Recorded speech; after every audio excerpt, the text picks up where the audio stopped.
All right, hello everyone, and peace of Christ to all of you. I hope my voice is coming good and clear. Please invite your friends and uh, share the link of the video with your friends wherever you are, so more people will come and join us. Today we have a debate between me uh, and Mr. and Dr. Rohi.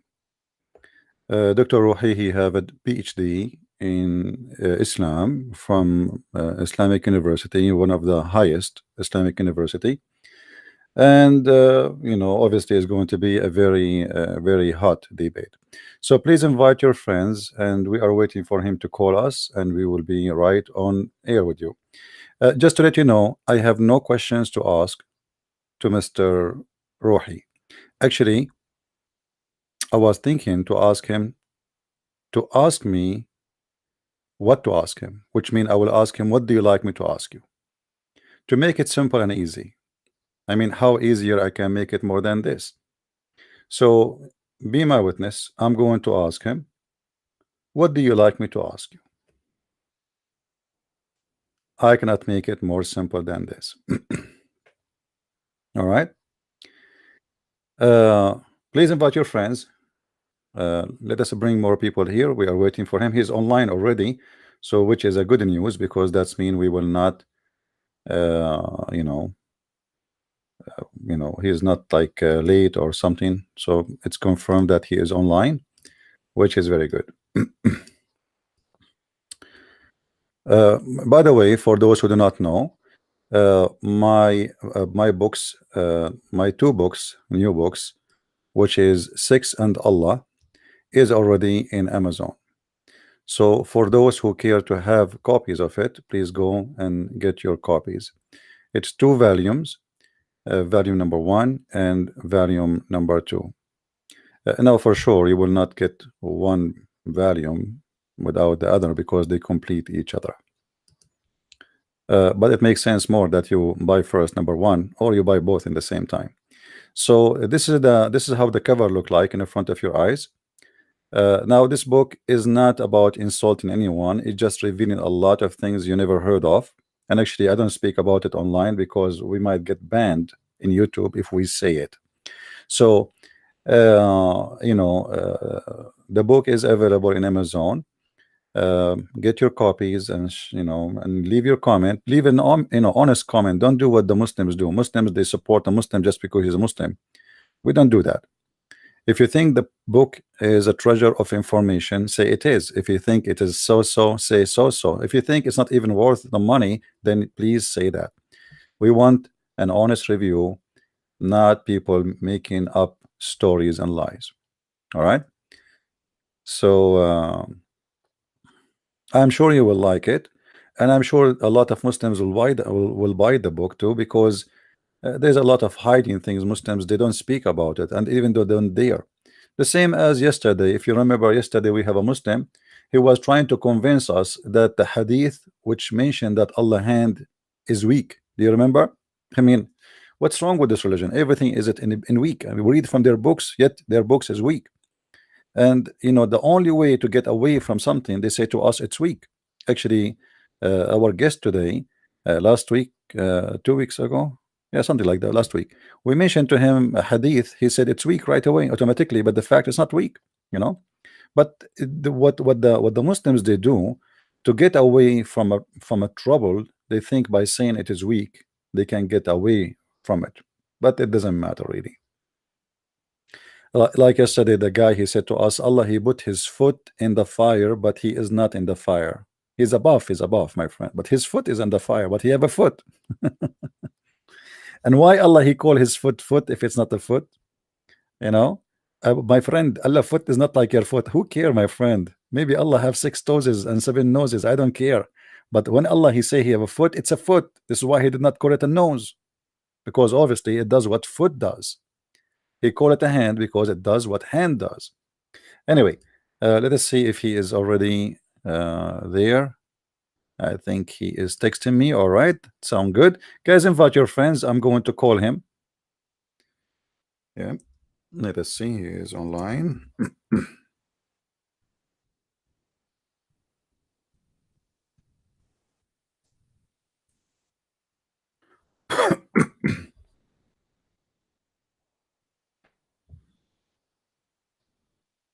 I asked him if he is ready to call him.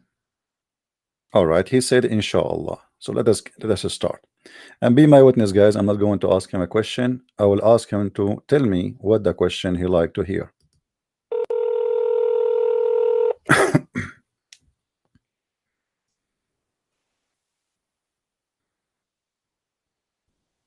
Hello? Do you hear me? Yes, Dr. Rohi, how are you?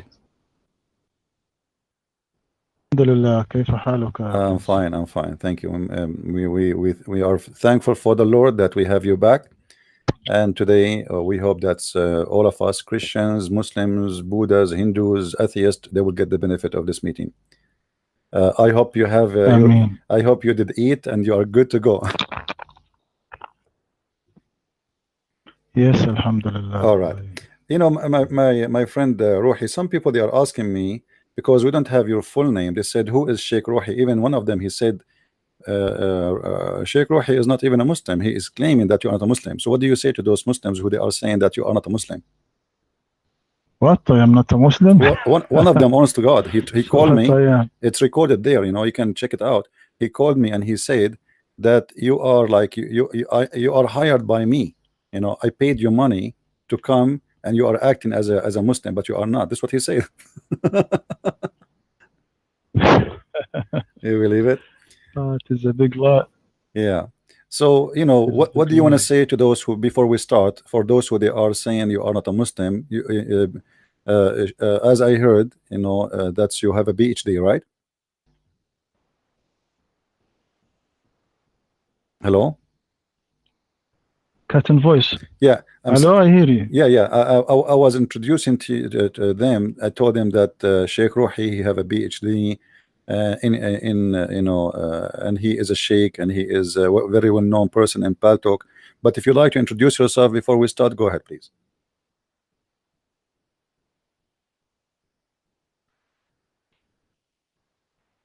Cat and voice. I Sheikh, don't do you hear hear me? you. Do you like to introduce If yourself I before? am Yeah, the... Sheikh, do you hear me?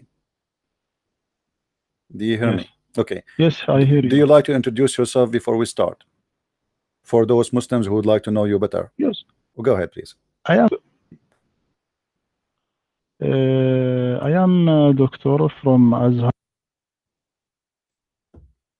I يعني, can tell you about myself. Maybe they want to know your full And name, I if you don't mind. So Dr. Rohi is a doctor from Azhar University. You just heard him saying that, confirming that. What is your field, Dr. Rohi? In what you graduate with what from Azhar University?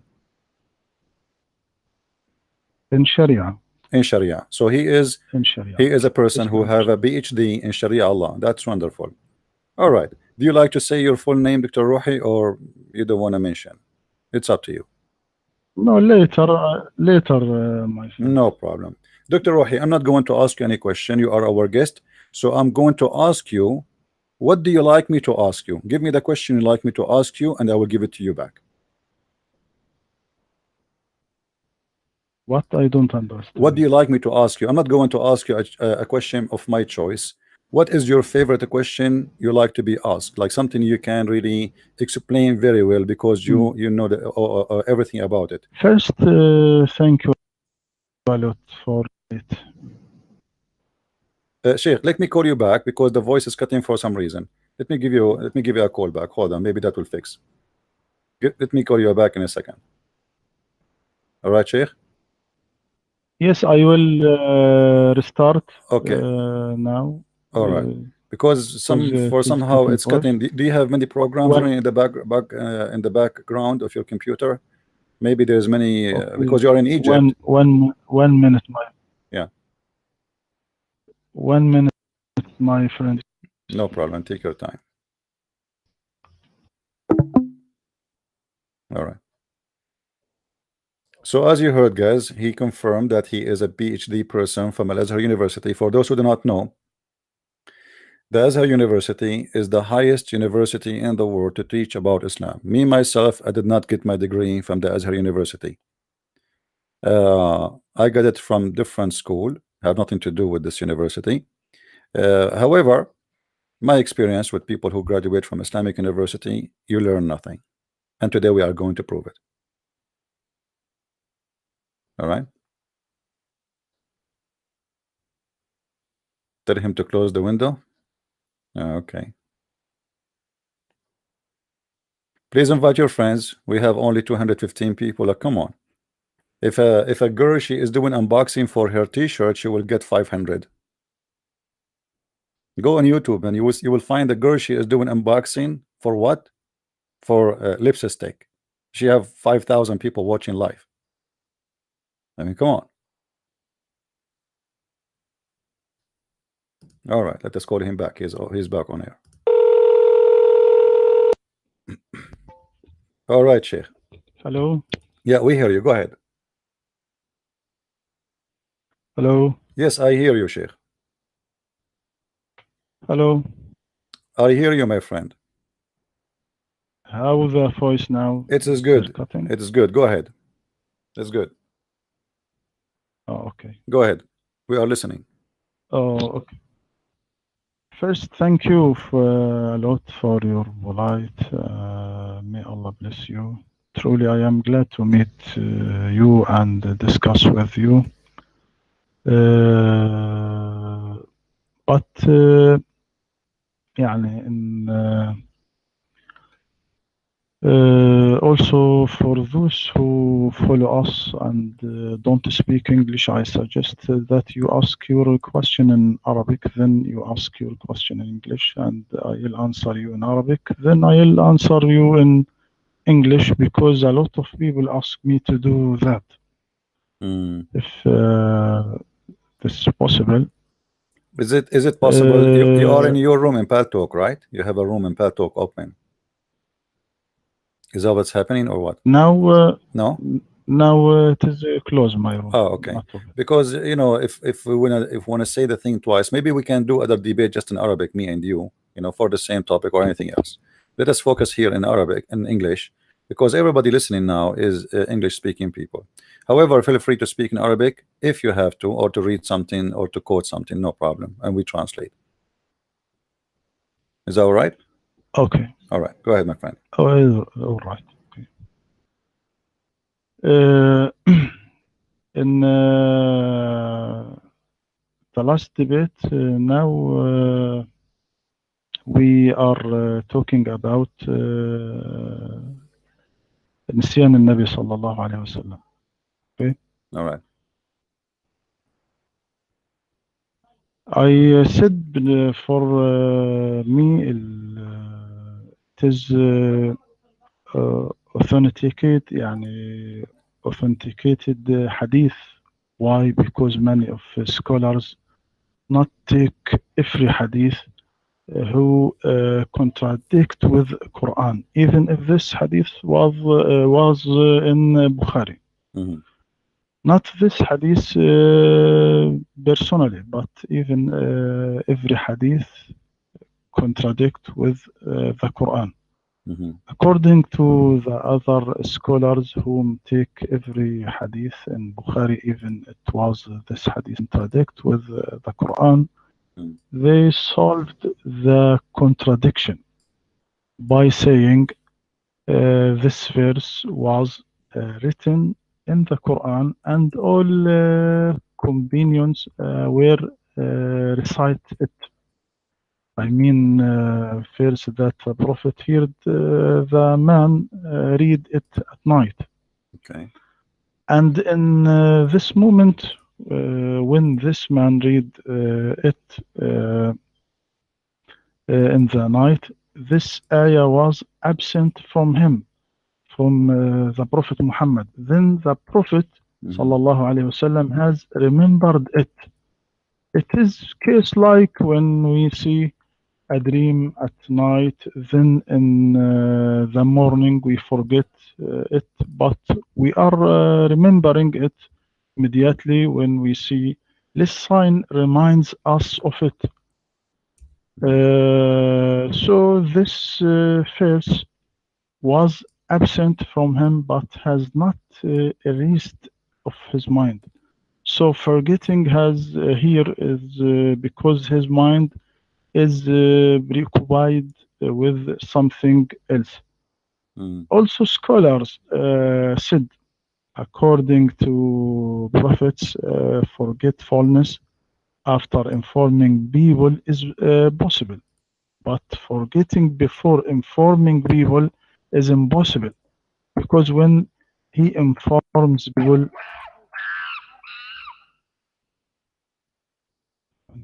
Yeah, put yourself and don't disturb so nobody bother you in Pal Talk. okay.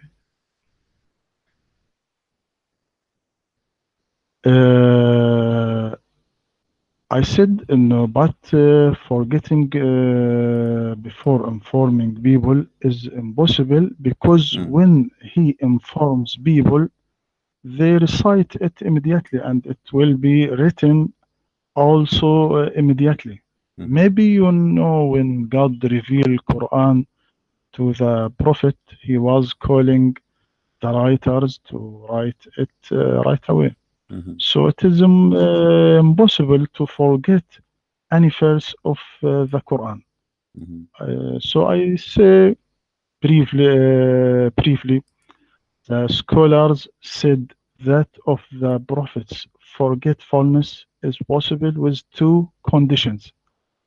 The first condition, he forgets after he informs people, but forgetfulness before informing people don't happen by no means. The second condition, prophets forgetfulness doesn't continue, but he must remember it either from himself or from others because God said, indeed, it is we who send down the Quran, and indeed we will be its guardian.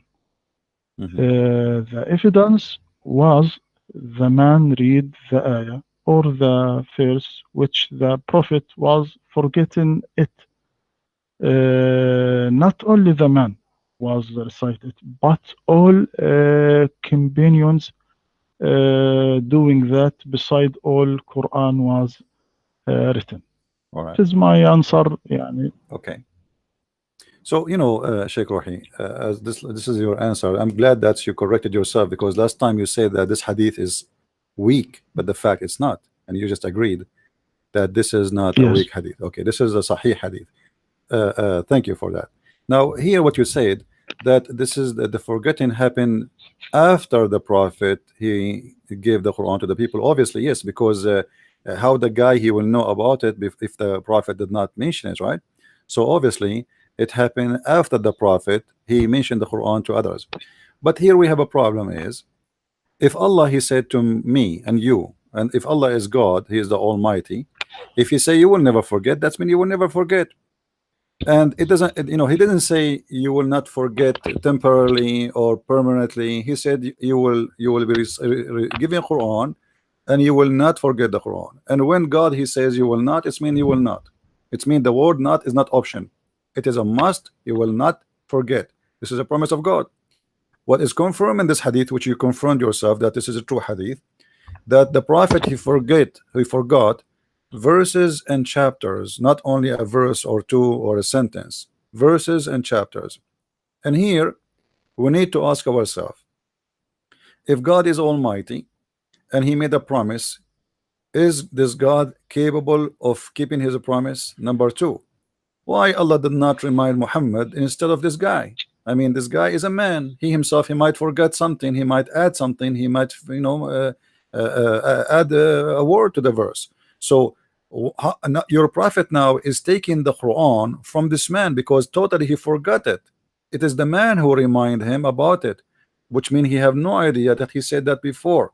When I say you remind me, you know, your prophet, he did not say, oh, you remind me to do something. I forgot to go to the market, or you remind me to go and visit somebody. And this is not what he said. He forgot verses and words and chapters of God.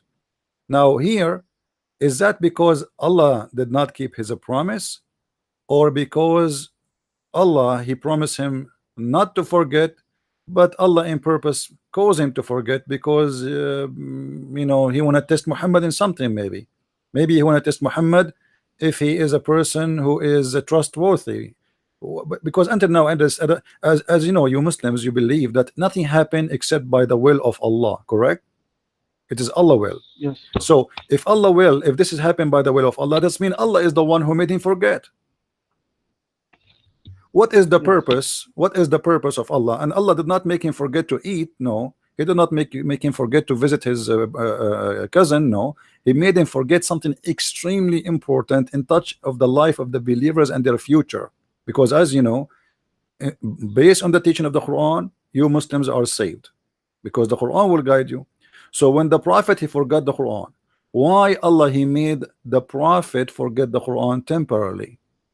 What is the purpose of this forgetting? Because you believe that everything happened by the will of Allah. The mic is yours. Go ahead, my friend. I said, my friend, I said, for to me, it is not authenticated hadith. For you, it's not, but for the scholars, it is it? For the yes. scholars, it is. Okay. Why? Because يعني, every hadith is contradict with Quran. I don't take it if they in Bukhari, but I answer you according to the scholars that take every hadith in Bukhari. As to me, it is not a true hadith. Yeah, but this does not contradict the Quran, because the Quran says that Allah will cause the Quran to be forgotten. You forgot? You see, the Quran says in different chapter, and I mentioned that to you last time, in chapter 2, verse 106, it says, وَمَا نَنْسَخُ مِنْ آيَةٍ أَوْ نُنْسِهَا نَأْتِي بِخَيْرٍ مِنْهَا أَوْ مِثْلِهَا. So Allah in the Quran, He mentioned already that we will cause the Quran to be forgotten. So where is the contradiction? The contradiction is Quran contradicting Quran, not the Hadith contradicting the Quran, because the Quran confirmed that Allah will cause Quran to be forgotten. And if you remember, I asked you before about this verse. Allah will cause to be forgotten to who? You said the Prophet. No. Yes. So where is the contradiction here? The contradiction is not between the Hadith and the Quran. The contradiction is between the Quran and the Quran. Because I hope you will not say the Quran is weak, because the one verse in the Quran says we will give you Quran and you will not recite, will not forget, and the other verse in the Quran says we will give you Quran and you will make you forget. So which one is valid? Yes. As معنى verse that said ما ننسخ من آية أو ننسها نأتي بخير منها أو مثلها. We don't abrogate a verse or cause it to be forgotten, except that we bring forth one better than it or similar to it. Do you not know that Allah is over all competent? Another translation, for whatever sign we change or eliminate or cause to recede into oblivion, we bring forth a better sign or one or a better sign, one that is identical. Do you not know that God has power over all things? I said in this ayah, there are three famous views in abrogation. Abrogation, the recitation with keeping rule. Abrogation, the rule with keeping recitation. Abrogation, the rule with the recitation together. Do you understand me? My friend, in case you do not know, I have a degree in Islam too. I have a bachelor degree. So I know exactly what you are talking about, but this is not our topic. Our topic is not about abrogation, because the verses speak about abrogation and forgetting. So our topic is not abrogation. Leave the abrogation alone. Allah said, we will cause you to forget the Quran. وَمَا نَنْسَخُ مِنْ آيَةٍ أَوْ نُنْسِهَا. We cause you to be forgotten. So our topic here about the forgetting part, not about the abrogation. So let us separate them. How Allah He says, I will cause you to forget in one verse. He is the one who is causing to forget. And the other verse saying, I will give you Quran and you will never forget. That is the contradiction. I'm not talking about the abrogation. Abrogation is a different story. Go ahead. Yes. You see that the speech speech in this ayah is directed to the Prophet, because if the speech was directed to the Prophet, Allah must say, ما ننسخ من آية أو نجعلك تنساها, or cause you to be forget it. But the verse is not said that, but said ما ننسخ من آية أو ننسها. We don't abrogate a verse or cause it to be forgotten. It is mean in this ayah, it is means that God erasing the old meaning of verses and confirming new meaning according to the evolution of the time, or evolution of the period, so the people will be forgetting the old meaning, then they are taking the new meaning that is suitable to them. This is meaning was taken from forgetfulness. Forgetfulness. Allah says, أو ننسها, or cause to be forgotten. The second meaning for يعني نسخ هنا, no abrogation, but prorogation. Prorogation. Do you understand me? Do you know the difference between abrogation and the difference between prorogation? There is a reverse meaning between two words. This meaning was taken from the recitation that saying ما ننسخ من آية أو ننسئها. ننسئها هناك ننسئها, because meaning of النسء is prorogation. So in Arabic we said, may God prorogation moment of your death. This is the meaning of abrogation. You said it is not as the old opinion or the old saying that نسخ التلاوة وبقاء الحكم, أو نسخ الحكم وبقاء التلاوة, ونسخ الحكم والتلاوة معا. I want to clear this thing. Do you know how this triple division came from? It came from human nature. In every mind of us, there is motivation to this triple division. For example, we said couple in the house or couple outside the house, or one of them is in the house and the other is outside the house. There is no fourth possibility. And as well, when we say abrogation, the recitation with keeping rule, abrogation, the rule with keeping recitation, rules abrogation with the recitation together. Then scholars researched in the Quran and bring us one example at least for every sort. It is so forgetfulness. Also there is another meaning of forgetfulness in this ayah. That means there is two rules for one thing. Then Muslim will take the suitable rule according to the place that he lives in it, or according to the time that he lives in it. That meaning came from النسخ in Arabic.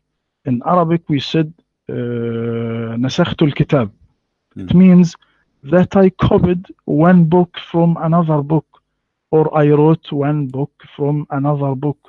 That's not mean that then the original book became conciliated, but means there is two copies ready to use according to our need. This is my opinion, and their scholars said in this ayah. All right. ننسها. That's wonderful. You see, my friend, Arabic is your first language. Arabic is my first language, and there's a huge difference between nunsi and nasa'a. The word nasa coming from the word forgotten. This is why all your Muslim translations saying forgotten, not to like pre-post or like repost later. This is not about something he would do later. However, if you go to book Al-Qurtubi, here you will find the problem, and your prophet was trying to solve it. I don't know if you have the book of Al-Qurtubi with you. You will see that the Jews, they accused your prophet that he is ordering the Muslims things he never even said. And your prophet, he confirmed that he is, yes, you know, he is ordering the Muslims. Nowhere in the Quran it says he's making rules. And your prophet, he is, all what he is saying, oh, Allah gave me rules, but he made me forget the Quran. But don't worry, he will make a Quran better than the rules, or let us say he will make Quran instead of the Quran which I forgot. Because the Jews, they are challenging him. Where is the verses you are saying you gave them to do this and this? You did not give them anything, so you are making up rules. I don't know if you have the Al-Qurtubi with you. If we go there, it says قوله تعالى ما ننسخ من آية أو ننسها عطف على ننسخ وحذفت الياء, etc. This is for Arabic. And then he continues saying, and then they said إن محمدا يأمر أصحابه بشيء ثم ينهاهم عنه فما كان هذا القرآن إلا من جهته ولهذا يناقض بعضه بعضا. So Muhammad, to solve this problem, because they accuse him, that the Jews, they accuse him, and the Arab, they accuse him, that Muhammad is bringing things he did not even receive from his God. Where is bringing this? And he is contradicting himself. One day he says something, the other day he says something else. But where we can find that the Quran, where we can find the Quran saying what he just said? So Muhammad, he did not confirm, he did not say, oh, you are lying, it's not the case. No, he agreed with them. He agreed with them, and he said, Allah, he caused me to forget the Quran. However, Allah will bring me something better or similar. He did not say, oh, no, you know, like because it says here nunsiha caused to be forgotten, not we will delay it. This is not the word nasa'a, this is the word nunsi, unless the Quran is written wrongly. Same time, you can go right now to the book of Asbab al-Nuzul, and I'm sure you are aware of this book very well, and you will see more explanation about this. So your prophet was coming with the statements does not even fit with his Quran. And actually, you Muslims, one of the things about Muslims, that they accept what Muhammad said over what the Quran said. As an example, the Quran allowed the mut'ah. Muslim Sunni, they said, and you are a Muslim Sunni, believe that the mut'ah was abrogated by a hadith. If I am in the time of the prophet, and I will say to him, how I can accept you abrogating something Allah allow? Who is the one is higher, the prophet or God? For sure you will say it is God who is higher. So how a prophet, he can sign a paper from his office deleting, abrogating what is signed by God himself? That does not make sense. So this is just an example about what was happening in the time of Muhammad. Muhammad, he says something have nothing to do with the Quran, and then when they accuse him that he is making things up, he said, oh, hold on, yes, Allah did not give me Quran, but don't worry, Allah, whatever he abrogate, because I'm abrogating as I wish, and whatever I did not even mention that this is abrogation because Allah caused me to forget. However, don't worry, be happy, Allah is going to give me something similar and better. And that is an act of a person who is not presenting God. This is somebody is fabricating things. Your mic, my friend.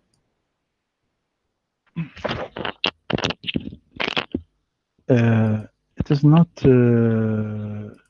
true story, and it is not true in that you said in Qurtubi, wrote in Qurtubi, and Asbab and Nuzul is always came to solve problem that explainer don't or can solve it. It is not true. But my friend, hold on. I'm giving you time. But what do you mean not true? Are you saying I did not, Al-Qurtubi did not say that, or you are not agreeing with him? No, Al-Qurtubi says that. Okay, okay. Because I thought you are accusing me of lying or something. I don't know. Okay, go ahead. No. All right. Yes, you are true, you are right. يعني All right. read what this in Qurtubi, but it is not true because أسباب النزول is always came to solve يعني problem that the مفسرين don't solve it. Okay. Now to see ما ننسخ من آية أو ننسها. What so look what Allah said after this verse. Said, or do you want to ask your messenger as Musa was asked before? أم تريدون أن تسألوا رسولكم كما سئل موسى من قبل. Hmm. After this ayah. Why? Because the wisdom of this kind of abrogation for facilitation to the Muslim in order not to fall him into the embarrassment as happened to Jews before. So ننسها this ayah. What meaning of ننسها? Make people forget this ayah. Why? Because يعني we can now I take you example. I take you example to clear this problem. Now look at this verse.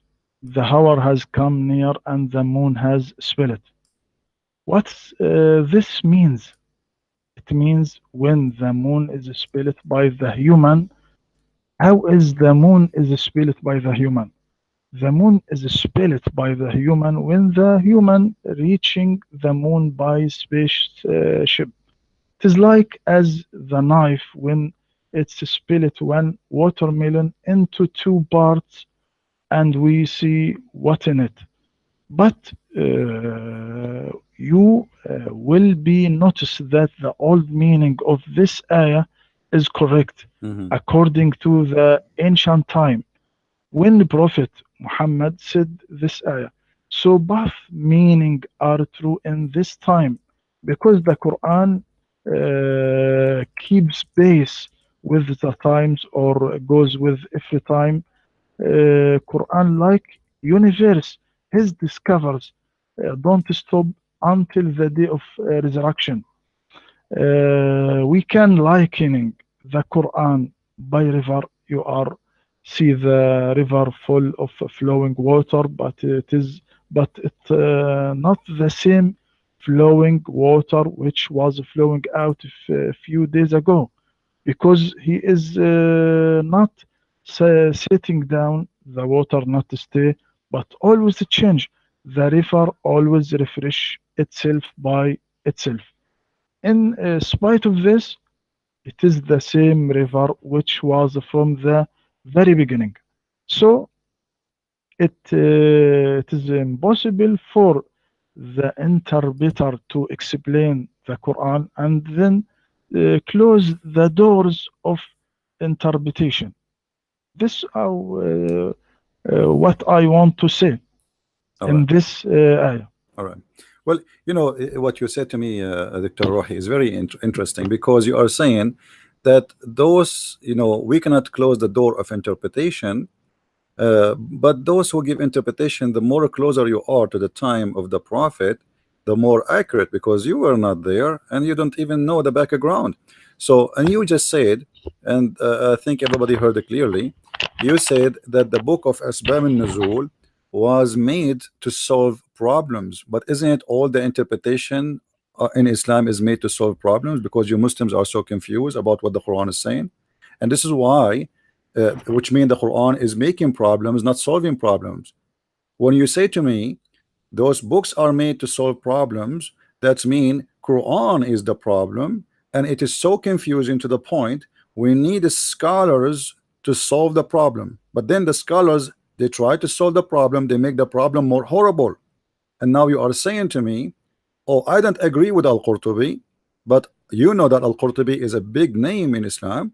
You don't agree with Ibn Kathir, but Ibn Kathir is a big name in Islam.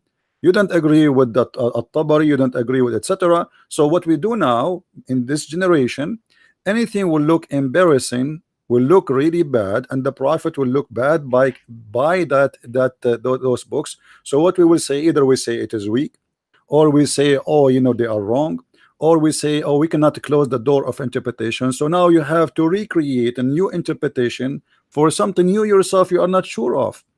Same time, you need to ask yourself, and you need to give us an answer. Why in the world the Muslims they will lie about this? I mean, the one who wrote the books of Asbab al-Nuzul, or Qurtubi, or Tabari, or Ibn Kathir, those are Muslims and they are scholars.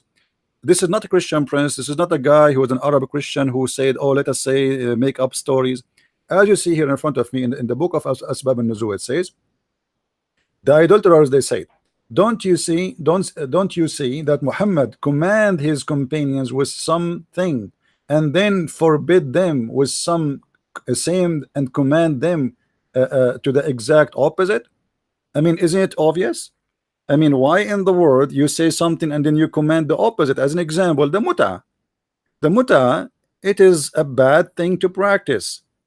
How in the world somebody he claimed that he is following the same God of Abraham and the same God of Moses, he allowed his men to go and rent women for sex, and then he changed his mind, and then he make a statement, but he did not give Quran, because even the verse you give, we are talking about, my friend, the one we are talking about in chapter 2, that Allah will cause Quran to be forgotten and he will give you something better or similar, which mean based on the Quran you cannot abrogate the Quran except by the Quran, because you are the one who just said to us, none of our revelation, none, the word here is so clear, none, which mean not even one of the revelation of Allah, but is going to abrogated by who? By us, Allah. Do we abrogate or cause to be forgotten? But we substitute, not Muhammad. So the verse here confirm that all the belief of the Muslims that hadith can abrogate the Quran is false, and that mean any behavior is coming from your prophet about the abrogation or causing to be forgotten is just to cover a problem, as you said. Muhammad always, and excuse me, I'm not saying the word Muhammad to insult. You know, we Christian, we call Jesus Jesus. We don't say peace upon him. So this is not an insult.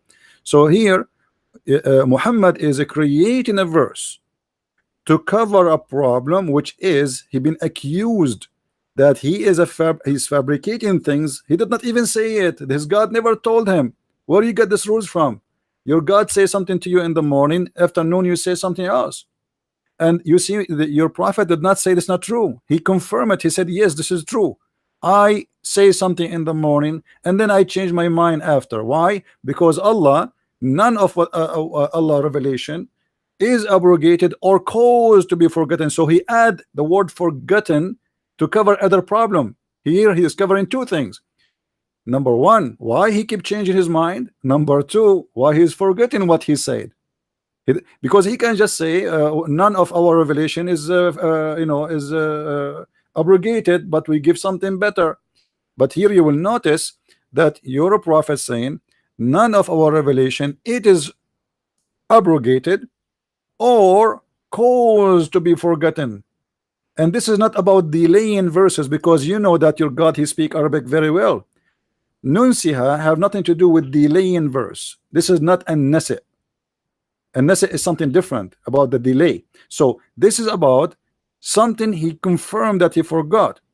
And this is why Muhammad, he come with something new. He said, okay, Allah, he gave me the Quran in 7 letters. And we will talk about that, you know, if you like. But the books which I am quoting for you, those are not the Christian books, those are your scholars.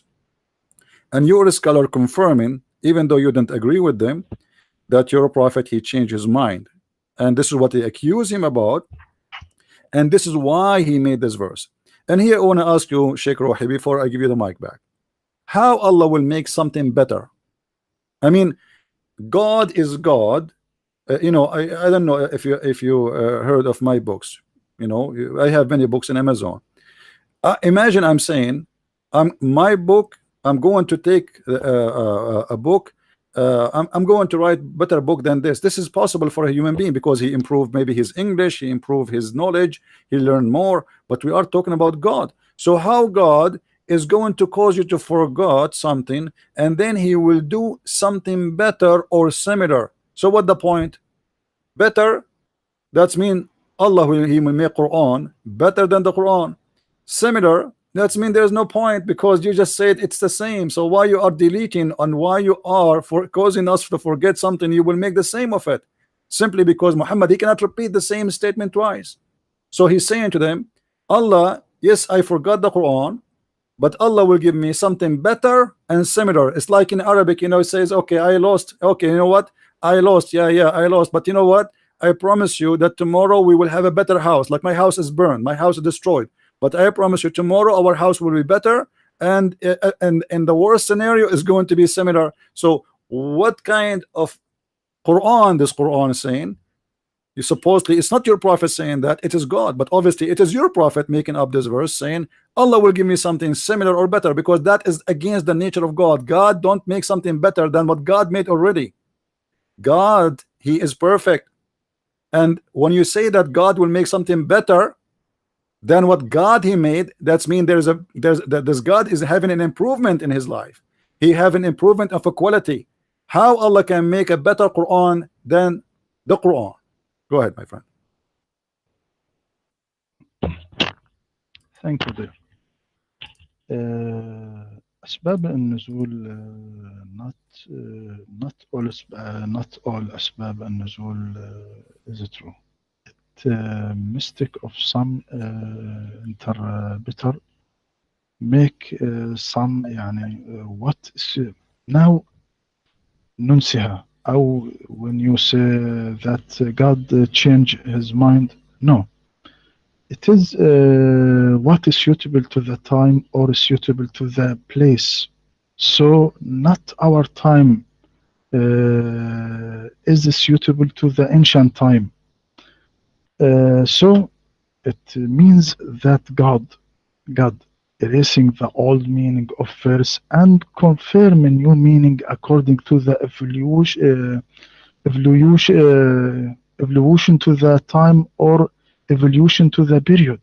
So the people will be forgetting the old meaning, then they taking the new meaning that is suitable to them in their time. Now, when you said muta and that God allow muta, then he forbid that. No, it is a big mistake. You are thinking that Islam is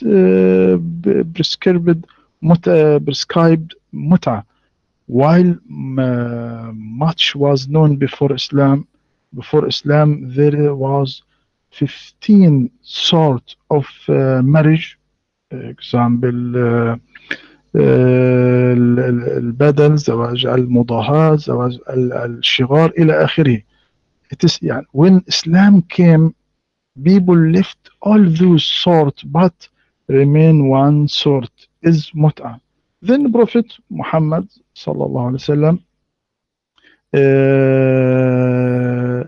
forbids mut'ah, mut'ah's marriage. يعني look at يعني المتعة, everything. When your first you said to me your first language is Arabic. If you return to the dictionary and read التمتع أو المتعة, what meaning of متعة? Everything you pick up for your rest, like as food, home, furniture. It is in the dictionary. So the meaning of التمتع is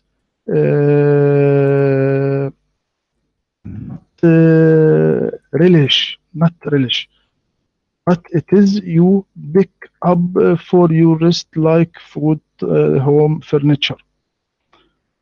This is what some people don't understand what the mut'ah. But all mufassirin as-sunnah, all interpreter in sunnah, forbid and not said this is first talking about mut'ah. So not a problem in this. You are done? Okay, yes. All right, my friend. You see, the purpose of the muta is about enjoying their body. What do you mean? Like, you know Arabic. I know Arabic. Yes, I enjoy going to the beach. I enjoy eating food. I enjoy hearing music. But this is not what the verse is about. So this is a different story. We are talking about enjoying it. What it? It is their private part, and you have to pay for it. For what? For enjoying their private part. And this is not a marriage, my friend, because marriage have to be about making a family. This is the purpose of it, is not making a family. And you know the story very well. You are a person who have a PhD from Azhar University. That two guys, they approach your prophet and they said to him, well, we are here and we are like, we need women. So the prophet, he says, go, and he point his fingers at a bunch of women and he said, go and enjoy them. He did not go and say go and marry them. He said go and enjoy them. And then the two guys, they went there and they asked those girls to sleep with them in return of offering them clothing and money. So this is an exchange of service, have nothing to do with marriage. And you know that the muta is a preset date. One of the conditions, the major condition of the muta is which is a sexual pleasure, that you have to say how much you will pay. You have to mention for how long, and then the other person, which is the female in this case, she agree with you about the period and the time and the money. And when both of you reach that agreement, she is lawful for you. So if a man and a woman, they agree to sleep together for one night stand, let us say from 10 to 10, 24 hours. When the 10 in 10 the hour became 10 in the second day, this marriage, or what you call it marriage, is not exist no more. There's no need for divorce. So how we can call it marriage? This is not marriage. This is a contract of sexual activities, hiring women for the sake of enjoying their body.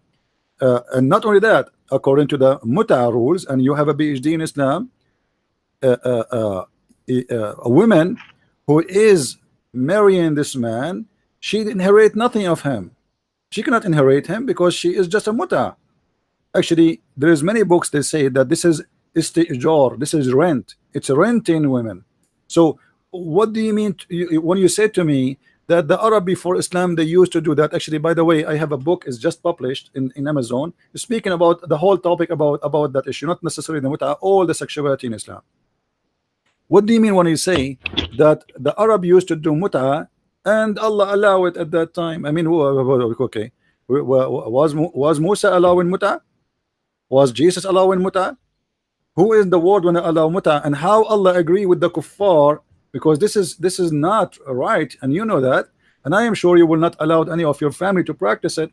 And as long it was okay for Allah at that time, what happened? I mean, why at that time it was okay, later it became not okay? I know you will tell me, oh, the prophet, he came in step by step, but this doesn't make sense, because at the end of the day, adultery is no. It's not step by step. Killing is no. Lying is no. There's no step by step. God don't compromise. We are talking about God Almighty. We are not talking about a guy going to the bazaar trying to get some goods in the better price. And here when we mention that Allah, he said something better, can you tell me what is better than the muta? Allah never gave muta better. Allah never sent a verse to abrogate the muta. So how you Muslims abrogate the muta when Allah never abrogate the muta? It was your prophet who made that verse after actually he allowed him to do muta. And this is one of the things about your prophet, how he allowed the muta before the verse, because this verse came after he told those two guys go and practice the muta. So imagine here that, as you said, and I like what you said Al-Qurtubi and At-Tabari and Asbab al-Nuzul, those books, they came to solve a problem. Thank you very much. Well, the prophet is doing the same exactly. He says something and then people, they started questioning what he is doing. So right away after that, you're a prophet, he bring a verse to solve the problem because people, they don't agree. As an example, you're a prophet, he took an oath in front of his wives not to do something. The Muslim scholars in disagreement about what it is exactly. Some they say it's about having sex with the married couple, some they say about something else. Doesn't matter what it is. he made an oath right away. Muhammad, he received, after he made the oath, he received a solution for the problem. He received a verse from his God saying, why you are making an oath, forbidding to yourself what is lawful to you. So obviously you're a prophet. He come with something always to solve a problem. If you remember, my friend, if you remember, Aisha, she said, and I'm sure you respect Aisha very much, you Muslim Sunni, you respect her. Aisha, when you're a prophet, he said any Muslim woman, she give herself to the prophet, and this is just a privilege for the prophet. Aisha, she felt jealous, and she said, I see that your God, he rushed into your desire, Muhammad. So the God of Muhammad Muhammad, he have a desire for women, to have more women. Not the verse came first and then Muhammad, he got the women. No, Muhammad, he have a desire for the women. Then the verse comes, says, okay, Muhammad, take as many women as you wish. So this is why Aisha, she said, Inni ara rabbuka yusari'u ila hawaka ya Muhammad. I see that your God, he rushed into your desire, Muhammad. And she was talking about what desire? His sexual desire. So here we have a very clear evidence that even Aisha, the wife of the Prophet, she noticed that Quran is made up to the size of Muhammad. The word of God is not because it is right to do this or not. It's because Muhammad, he have a desire. So when Muhammad have a desire to do mut'ah, people do mut'ah. Muhammad, he found that people are talking about him. They say, what kind of a prophet, he allowed women to rent themselves for money? Then he changed his mind. And let me ask you, my friend, what is mut'ah? Isn't it illegal prostitution? Go ahead.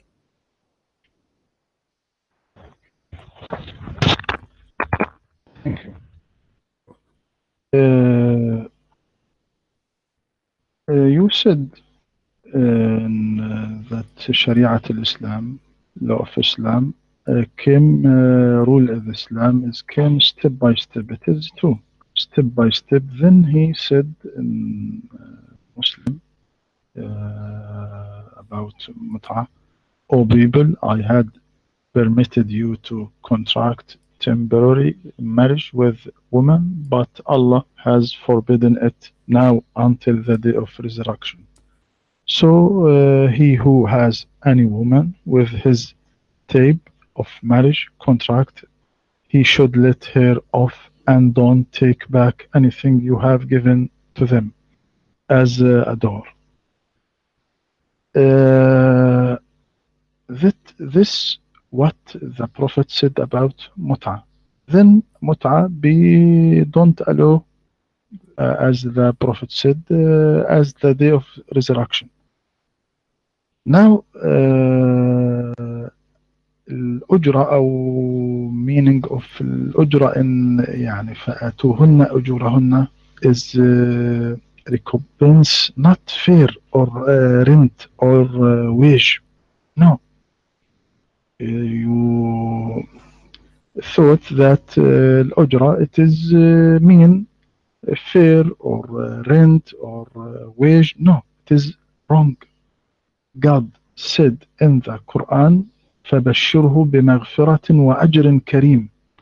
Arabic people saying أَجَرَكَ اللَّهِ, يعني أثابك.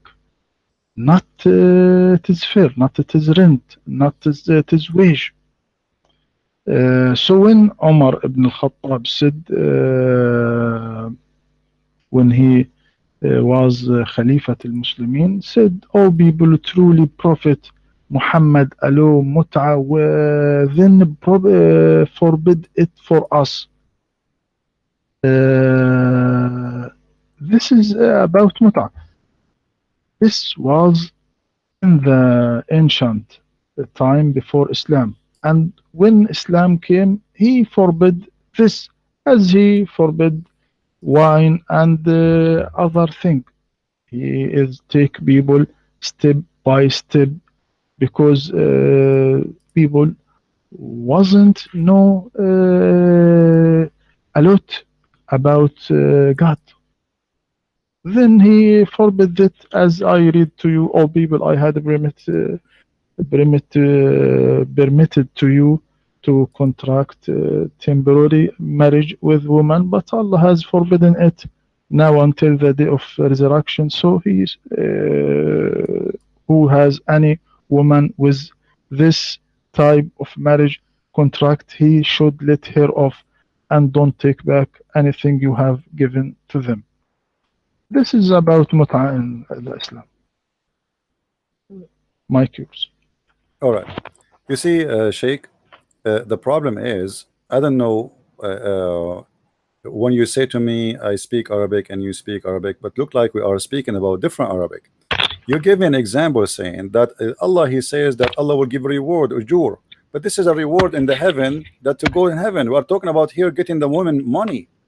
You see, if like if the word ujur in the Quran, when it speak about women, is not about paying them money, then you can give me example about Allah will give you reward and Allah will reward you for the good deeds you do. But this is not the case. We are talking about payment, money, jewelries.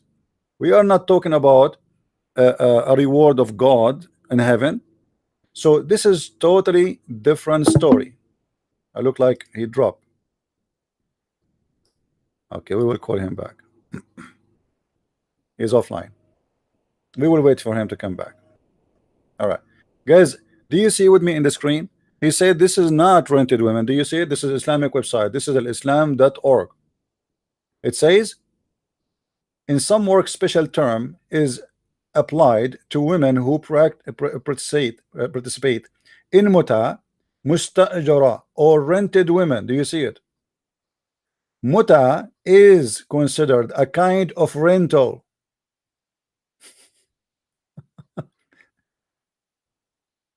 I will wait for him to come back, so I will call him. I hope you guys are enjoying your time. Don't forget, please, if you like to read and learn more about Islam, my new book, Allah and Sex, the same topic we are talking about, is already in Amazon.com. You can just go and search for Christian Prince. You do not need to type the name of the book. Search for Christian Prince books and you will find the list. I have 9 books there already, and you pick up the book you like to read. I hope the Sheikh Rohi, who have a PhD in Islam, he will be back with us immediately, and we will continue. And as you see, I'm doing my best to be nice and friendly and correcting the Muslims about their belief. It's not my fault that if Muslims, they have no idea what they are talking about. It's not my fault that it doesn't matter how big you are. You see, this is all I say. Debating scholars is a lot easier than debating Muslim kids. A Muslim kid, he can play games as much as he wish. Like, you know, like the kid yesterday, he was talking to me. You lose your voice repeating the same thing. When you speak to somebody, he have a PhD, he knew exactly what I'm talking. You see, he did not say to me Al-Qurtubi is lying. No, he said yes, they say that. He did not say to me Asbab al-Nuzul, it doesn't say that. He said yes, they say that, but he don't agree with them. He didn't say, you remember last time he said the hadith is weak, last week, the one about the prophet will forget. Now he said this, it is not weak. He agree, but he don't agree with it. See how he changed his position? No problem. You can change your position as much as you wish. Still you are giving me no answer. Still he is offline. I'm waiting for him. Please invite your friends, and I hope we will have Sheikh Rohi back. Sheikh Rohi is a person who has a PhD from Azhar University. It is the highest school in about Islam in the world. It's the top school, and as you see, Azhar University give no answer. Is not a qualified. Nobody can give a, not because he is not good educated, no, but because this is a religion. It's made of you know, collection. It's like a junkyard. You know, every piece is coming from somewhere. And you know, you want to make a recycle. I believe in recycling, no problem, but recycle will stay recycled. Don't tell me this is coming from God. It does not come in any way, in any proof from God. I hope he will be back soon. If you are a person who speaks German or French or Dutch, go and get my books from Amazon.com, and I hope people, they really enjoy reading our books, and they will learn a lot of from it. You see, there's a difference between somebody study Islam and somebody he think what he studies. I got a degree in Islam. I don't claim to be a PhD holder, But who care about the PhD? My knowledge about Islam is a lot more higher than those who have a PhD. PhD is not about education, it's about a degree. And in Islamic University, you have to agree with the professor to get your PhD, which means there's no real research and there's no real study, because real research will lead us to leave Islam, and they will never get you the PhD, because you, in order to get the PhD, you have to tell them what they said to you, what the teacher said to you. It's kind of hypocrisy. There's no degree. I have to repeat what the teacher said to me. Dr. Rohi is back. I will call him back.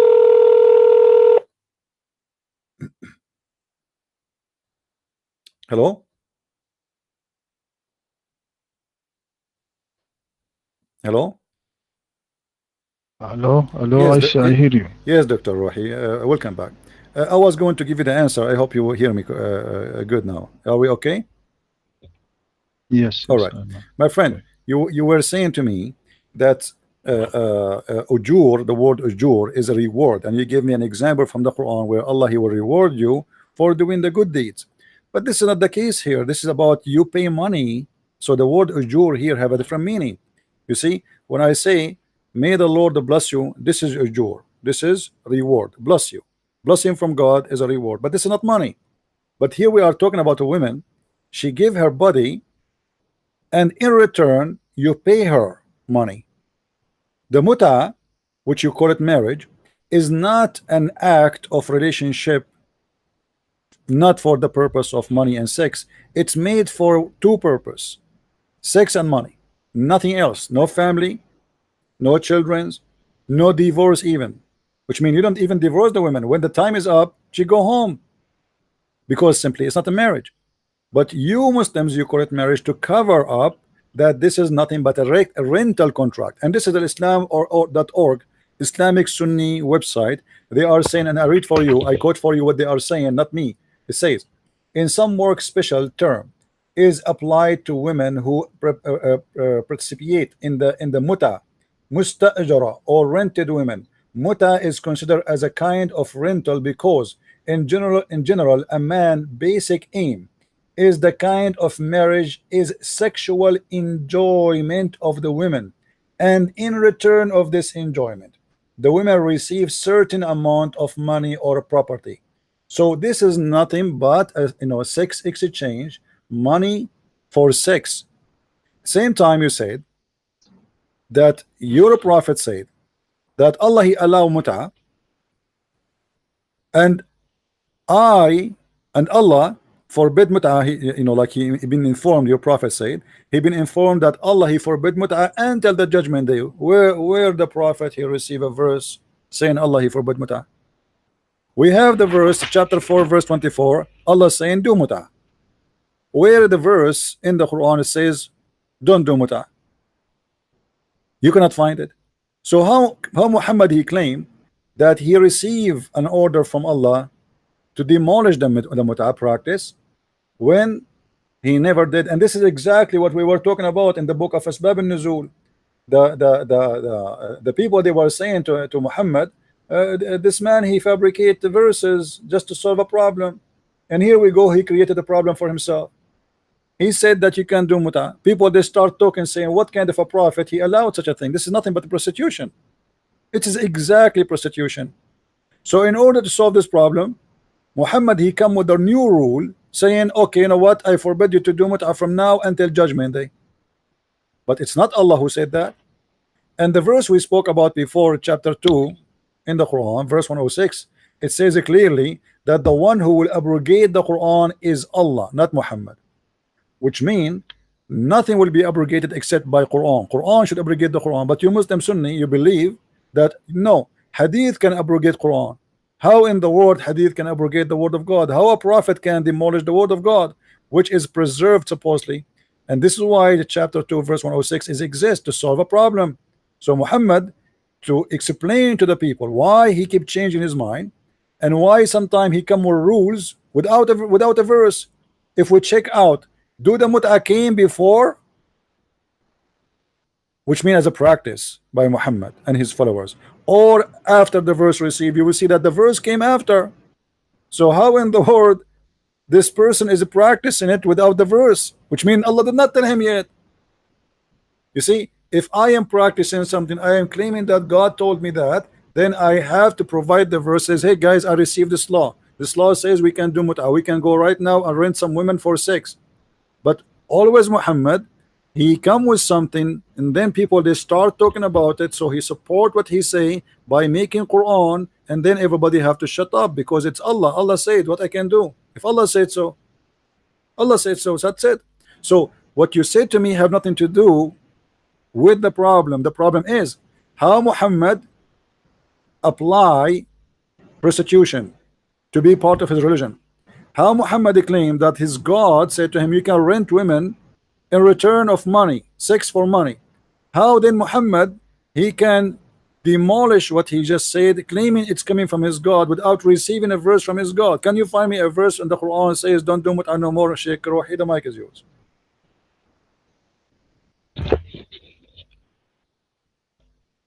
Thank you. You're welcome. Do you hear me? Yes. Yes. Okay. What Allah, I said, and Allah not allowed mut'ah, but mut'ah was before Islam. Then Islam forbid this step by step. But why all interpreter said is not about mut'ah? This verse not about mut'ah. So give me one interpreter. He said that verse about mut'ah. All interpreters said it is not about mut'ah. If this verse about mut'ah, why all interpreters said it is not about mut'ah? And Muhammad sallallahu alaihi wasallam said it is what I read to you. I had permitted you to contract mut'ah with, but Allah has forbidden it. How Allah was forbidden it? In Quran. How Allah forbid it? Not in Hadith, in Quran. Where? Because Muhammad said Allah has forbidden it now until the day of resurrection. Where is the verse? Is it clear? Where is the verse in the Quran which says mut'ah is not allowed no more? Where?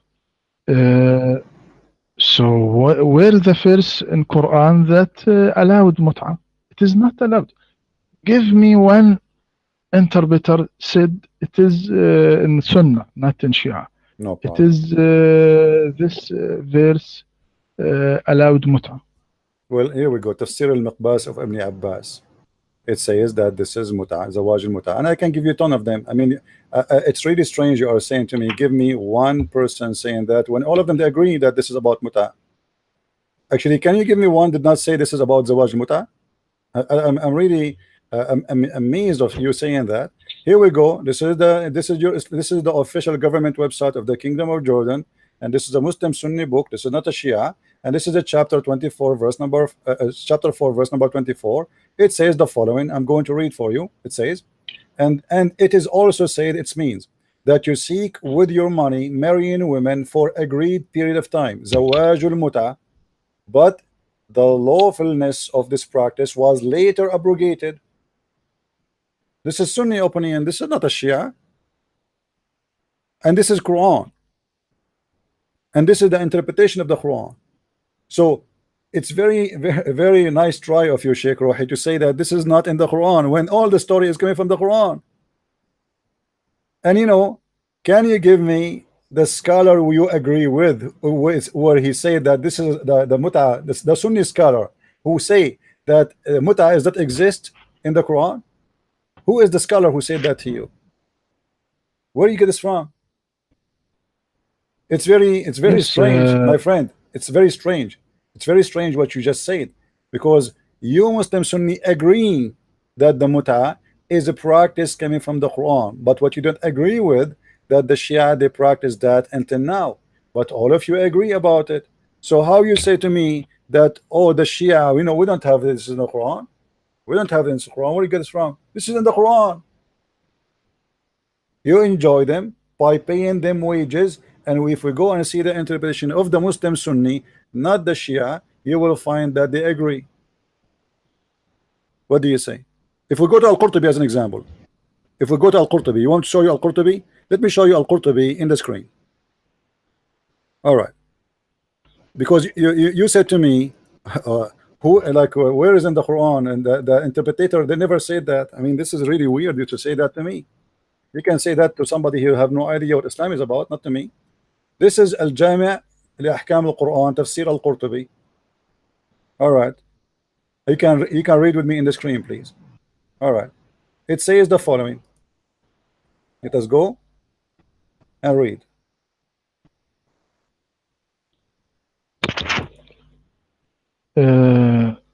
You can return to book Al-Alusi said it is not about Mut'ah. Al-Qurtubi, he said a lot of opinion of scholars that was in his time. Okay, so Al-Alusi, he said it is not Mut'ah. Yes. Yes, Al-Alusi, it is. Okay, so the Al-Alusi is better than Al-Qurtubi. He is higher as a scholar. No, not. We don't prefer one interpreter than one. Yeah, but the majority, my friend, the majority of the Muslim Sunni, they agree with Al-Qurtubi. You bring me one, I bring you 10. You know what I mean? Because if you bring me one saying it is not about Al-Mut'ah, then you have to deal with the rest of them. So, and you Muslims agreeing that we have to go by the majority, not the minority. If the majority of the scholar they say something, then we have to go with it, right? So in Al-Qurtubi, he gave you opinion that some they say this, some they say that, but he agree that Al-Mut'ah, and I quote for him, he says, وقال الجمهور, the majority, قال الجمهور المراد نكاح المتعة الذي كان في صدر الإسلام. What is meant by this verse, the mut'ah, the F of the mut'ah, which was in the beginning of Islam. And هناك من قرأها بإضافة إلى أجل مسمى. Some of them even they add verses or words to the Quran which is not exist in the Quran today. إلى أجل مسمى. حتى إن ابن عباس حلف أنها نزلت كذلك. Even Ibn Abbas, he swear that Allah, he sent the mut'ah not the way it's written right now in the Quran. He said that it came. Pay them their wages until ajal musamma, until it is a preset time. This is Ibn Abbas. So what we will do with Ibn Abbas, are we going to take Al-Alusi or Ibn Abbas? And the statement of Ibn Abbas is very accurate. When Ibn Abbas, he said ila ajal musamma, that's mean until a fixed period of time. That is absolutely the mut'ah. So you bring me a scholar, I can bring you 1,000. And let me tell you what's happening, Sheikh Rohi. Today, because this is a very, very bad reputation for Islam. So what we do as Muslim, we say, oh, we don't have mut'ah, this is Shia, you know. But you just said, everybody heard you. Your prophet said that Allah allow mut'ah. And Allah today forbid mut'ah. So it must be Allah who allowed the mut'ah. Where we can find Allah allowed the mut'ah? Shouldn't you find me first where Allah he allowed the mut'ah, and then you can find me where Allah guys, sometimes I try to understand the logic. If I just say to you, Jesus allow me, and then Jesus forbid me, you will ask me where Jesus allow you and where Jesus forbid you. Okay, I am asking Mr. Rohi, as long he mentioned to us that his prophet say that Allah allow me, allow the mut'ah, and Allah forbid the mut'ah. Can you show me where Allah he allowed the mut'ah and where Allah forbid the mut'ah and the Quran? All of it is in front of you. I'm listening. Go ahead. Thank you. My friend, if the majority of Muslims take Al-Qurtubi in this verse, why they forbid mut'ah? I don't agree with Al-Qurtubi in this verse. I don't agree. I agree with. So Qurtubi tell a lot of opinion about interpretation. But the one of the interpretation Al-Alusi Sunni, he is forbid mut'ah and said that's not about mut'ah. So all Muslims, majority now of Muslims, well, no, not majority, all Muslims, Sunni, don't take mut'a, don't practice mut'a. Only Shia practice mut'a. يعني it is not a problem. This verse not talk about mut'a. I see that. If the Qurtubi, as you said this is one few of scholars said it is about mut'a. I don't agree with Qurtubi in that, because other interpretation is forbid and said it is not about mut'a. This is what can I say in this verse. All right, my friend. You see, you gave me an answer saying, well, if the majority of the scholars agree that this is verse about muta, how come the scholars agree not to forbid the muta? My friend, you just answer yourself, because they agree to forbid the muta just because your prophet says so. I mean, they can they not to agree? If your prophet says so, they have to agree. They are not disagreement if it's forbidden or not. They are in agreement, all of them, all the Sunni, they're in agreement. So they are in agreement because your prophet says so. As simple as that. It's not because it's right or wrong. The prophet, he forbid, we forbid. The prophet, he allow, we allow. As simple as that. But this has nothing to do with the proof. The proof is that the majority of the scholars of Islam, they say that this is the muta. And why the scholars, the majority, they say the scholar, they say this is the muta, because this is how it is. If we go right now and we take the interpretation of the Muslim scholars one by one, you see, I have in front of me long list of scholars. We can take one by one, and you will see that all of them, they come with one conclusion, that this is a verse about the muta. And as long I ask you a question, I'm waiting for you to answer it. Until now, you said Allah allowed the muta. Your prophet said Allah allowed the muta, and your prophet said, and now Allah forbid the muta. Can you show me how Allah allowed the muta? Where is the verse? And where Allah forbid the muta, I want to see the verse. Because if Allah is the one who told Muhammad to allow the muta, it's mean he gave him a verse. If Allah is the one who, he forbid them to do muta anymore after he allowed it in the beginning, then you have to give me a verse. So can you provide me where is the reference where Muhammad, he received that Allah allow him to do muta? And where is the reference where Allah now he forbid Muslims to do muta anymore? Can you? I'm listening. Yes, you said that Ibn Abbas allowed muta in Al-Qurtubi, but Ibn Abbas said muta was in the beginning of Islam. Then when Allah said إلا على أزواجهم أو ما ملكت أيمانهم, he said every one except this is forbid. Husband except husband. So Ibn Abbas said muta was in the beginning of Islam. Then Allah forbid all this. Islam not give muta to people, but it is before Islam. And Islam, when came Islam, is forbid this marriage. This is what I can said in this. Okay, my friend. This is Tafsir al-Lusi, and I did not mention it to it right away because I was waiting for you to insist. You insisted that al-Lusi, he said this is not about muta, but the fact al-Lusi, he says the opposite. It's in the front of me.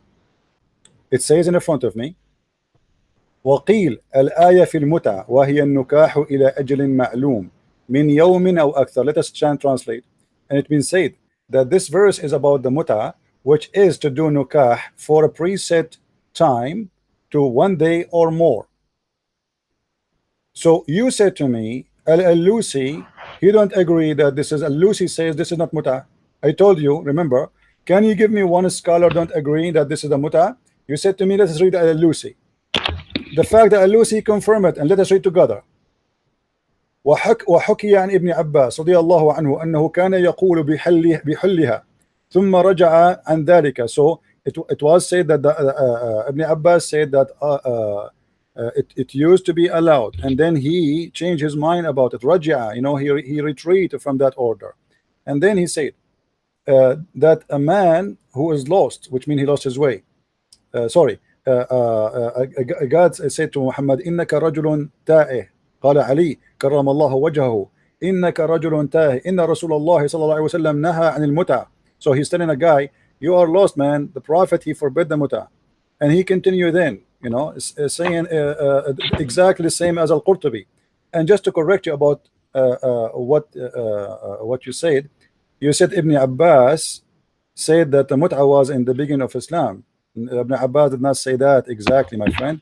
Ibn Abbas said that it was in the beginning of Islam, and he added that there is three words actually, is taken off from the Quran. Ibn Abbas said, let me read for you in Arabic so you remember. حتى إن ابن عباس حلف أنها نزلت كذلك حيث قال والله لأنزلها الله كذلك. What أنزلها الله كذلك? قال إلى أجل مسمى. So which mean you pay them their wages, those who you do mut'a with them, and you pay them their mut'a with them لأجل مسمى, until the preset time. So Ibn Abbas claimed that your Quran today is a fabricated Quran, because today it's not what Allah he said, and he swear by Allah, saying I swear by God, I swear by Allah that this is how the verse came down, ila ajli musamma. And now Al-Lusi disagree with you, and you are the one who asked me to read from Al-Lusi, but Al-Lusi agree totally with me. Let's read Al-Lusi saying, Al-Lusi said وما رواه الترمذي والبيهقي والطبراني عنه أنه قال إنما كانت المتعة في أول الإسلام كان الرجل يقدم البلدة ليس بها معرفة etc. So he go and sleep with the women etc. And he confirmed that this is a verse about the muta. Then he continue, he says he's saying that the muta became so popular after Muhammad, he allowed it, became so popular. It says and what it says about Allah Messenger, he allowed the muta, and Abu Bakr and Umar, they forbid from doing it. That is returned because of the abrogation. It was not in the abrogation language, and Umar he forbid people from practicing that, or let us say to announce it, until the mut'a became so popular. ممن لم يبلغه النهي عنها, for those who did not hear that mut'a should be forbidden right now. So Muslims, they still practice mut'a even after Muhammad died. Why? The claim is that some of the Muslims did not hear the Prophet saying that the mut'a is forbidden. So my friend, the scholar you mentioned to me agree with me, Al-Qurtubi agree with me, Al-Tabari agree with me, Ibn Kathir agree with me, all your scholars agree with me. Who agree with you? Nobody. Same time, you said mut'a was before Islam, but you said Allah, Muhammad, he said Allah allow mut'a. Are you saying Allah allow mut'a before Islam? He gave it to who? Who is the prophet for the Arab? Who is the prophet who told the Arab you can practice mut'a? When you say to me something, you have to give me a reason and a proof, not just a statement. I want to hear from you, Sheikh Rohi, an authentic proof that Muhammad, when he said Allah allowed the mut'a, he did not mean the Quran. And when he say Allah forbid the mut'a, he mean the Quran. Where is that we can be found? Oh my.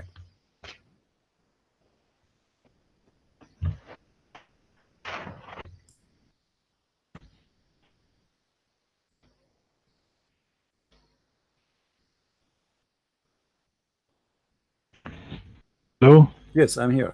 We are waiting for the answer, please. Okay.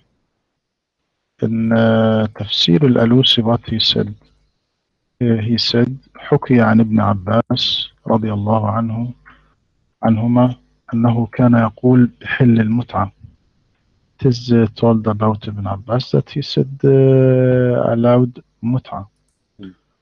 ثم رجع عن ذلك, then return in this opinion حين قال له علي, when Ali said to him إنك رجل تائه. إن رسول الله صلى الله عليه وسلم نهى عن المتعة. هكذا Ali said that Prophet Muhammad forbid متعة. والقول بأن الآية نزلت في المتعة غلط. هذا this is in تفسير الألوسي and the saying is verse about متعة is wrong. He used the word غلط. yes غلط. والقول بأن الآية نزلت في المتعة غلط. هكذا بنفس النص in the same statement. والقول بأن الآية نزلت في المتعة غلط، وتفسير البعض لها بذلك غير مقبول، لأن نظم القرآن يأباه، حيث بين سبحانه أولا المحرمات، ثم قال وأحل لكم ما وراء ذلكم أن تبتغوا بأموالكم محصنين غير مسافحين، وفيه إشارة إلى النهي عن قصد مجرد قضاء الشهوة وصب الماء واستفراغ أوعية المني. فبطلت المتعة بهذا القيد، لأن مقصود المتمتع ليس إلا ذاك دون التأهل والاستداد إلى آخره. ثم قال ثم لما فرغ سبحانه من الكلام عن النكاح قال فما استمتعتم به، وهو يدل على أن المراد بالاستمتاع هو الوطء والدخول بقصد الزواج، لا الاستمتاع بمعنى المتعة التي يقول بها الشيعة، والقراءة التي ينقلونها عمن تقدم من الصحابة شاذة. هكذا قال الألوسي، وهو okay, what is the verse, Sheikh Rohi? What is the verse about that you can, because you said the Prophet said Allah allowed the mut'ah. Where Muhammad he got that Allah allowed the mut'ah from? Where allow? If this is not the verse about the mut'ah, so where Muhammad he got the mut'ah from? Because you are the one who said Allah allowed the mut'ah, not the pagans, right?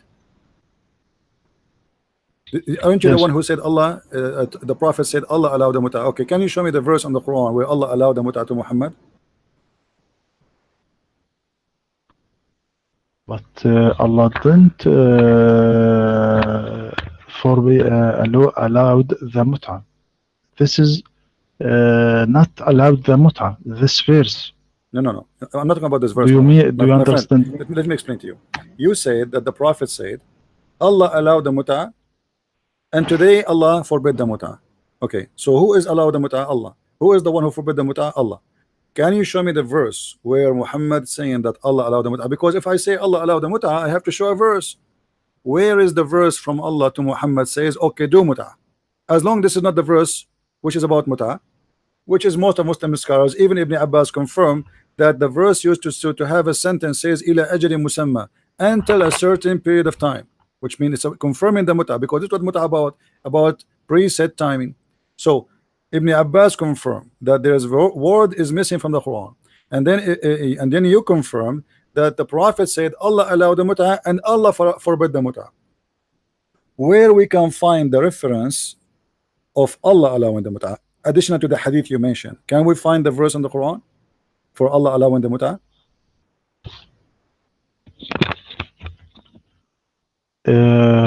It is saying from Ibn Abbas. I see it is wrong saying. Why? Because hadith Prophet Muhammad sallallahu alaihi wasallam not said that, but said Allah has forbidden it, not allowed. Allah has forbidden it now until the day of resurrection, but not say Allah allowed. If Ibn Abbas said that, it is wrong about Ibn Abbas. I see this. So did your Prophet allow the mut'ah? Let's make it simple. Did the Prophet allow the mut'ah, yes or no? Yes, okay. In the beginning of Islam. Correct. Yes. Okay, so then let us go step by step. You just say that Allah did not allow the mut'ah. How the Prophet allowed the mut'ah? If Allah did not allow the mut'ah, you said Allah forbid the mut'ah, and your Prophet he allowed the mut'ah, and you are saying that the allowedness of mut'ah was not according to the Quran. How in the world your Prophet he allow such a thing? Go ahead. He not allowed, but he gave permit for the one of companions when this asked him to allow the muta in the one of the war. I permit you to contract temporary marriage with women. This is what the Prophet said to companion. All right. Then said Allah has forbidden it.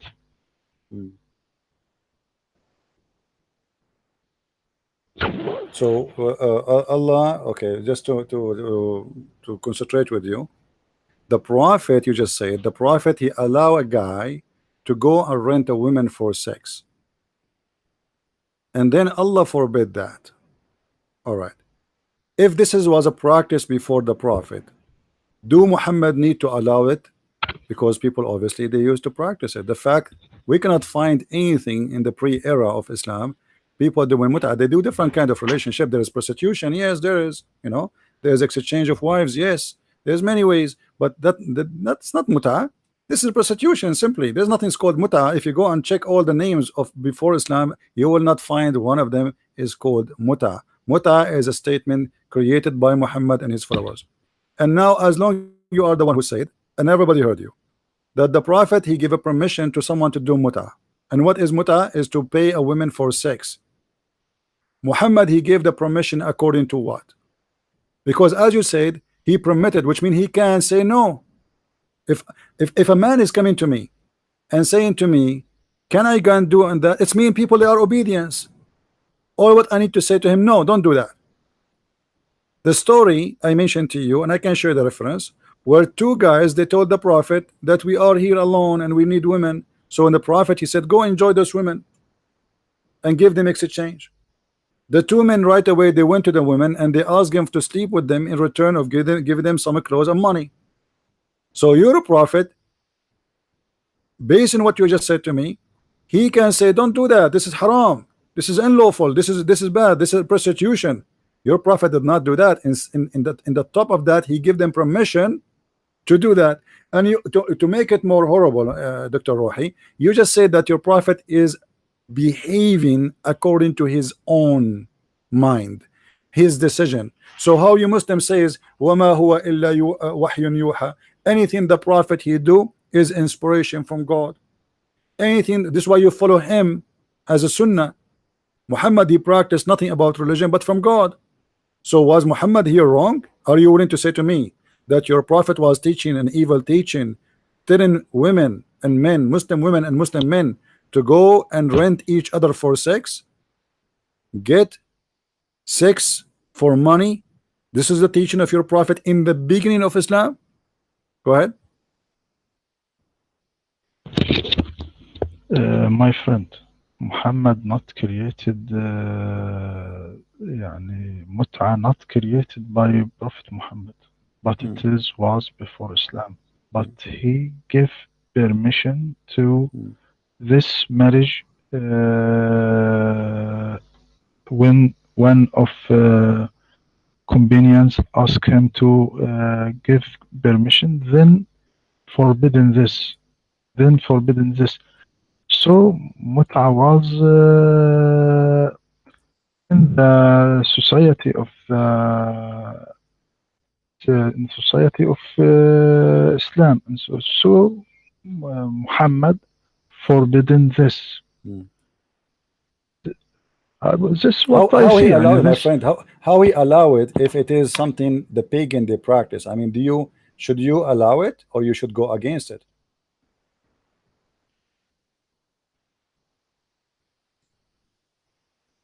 I mean, how you allow something is bad? This is do you agree, Sheikh Rohi, with me that this is bad to practice? Do you agree with me that this is not a moral thing? Or you have no problem with it? That a woman she go and she rent herself for a man so he can sleep with her. Do you agree with that? No. You don't agree? It is bad? No, look, my friend. It now in this the debate, I said my opinion, and you said your opinion. No Then problem. we must give the Okay, no problem. I will finish argument this. I to will finish whom this. A saying hadith. I will finish this as long as you want to. mm, You said your opinion what? that Ibn Abbas said, قال إنما Sorry, كانت I don't المتعة. understand. Do you hear me? Do you hear me? Yes. Okay. ابن عباس said قال إنما كانت المتعة في أول الإسلام كان الرجل يقدم البلدة ليس لها بها معرفة فيتزوج المرأة بقدر ما يرى أو ما يرى إنه يقيم فتحفظ له متاعه وتصلح له شيئه حتى إذا نزلت الآية. All right. So Ibn Abbas confirmed that this is a verse about the muta. The man, he come to a town and he just hire a woman to take care of him. This is what the muta is about, to take care of him, to have sex with him, etc. Now we you know, you said what you said and I said what I said, and people, they will make a judgment about that. Sheikh Rohi, I'm going to give you the mic back, and I want to tell you, if there is something you would like me to ask you about Islam and I did not ask Okay. you, if there is something you'd like me to ask you about Islam and maybe I missed something you like, something you are proud about as a Muslim. You like the Christians, because most of the people, they are listening right now, we have about 400 people listening. They are Christians and maybe some atheists and Hindus, Buddhists, I don't know. So if there is something you as a Muslim you want to say to those people, maybe you can convert them to Islam, something really solid. What is the best of Islam to make somebody convert to Islam? What this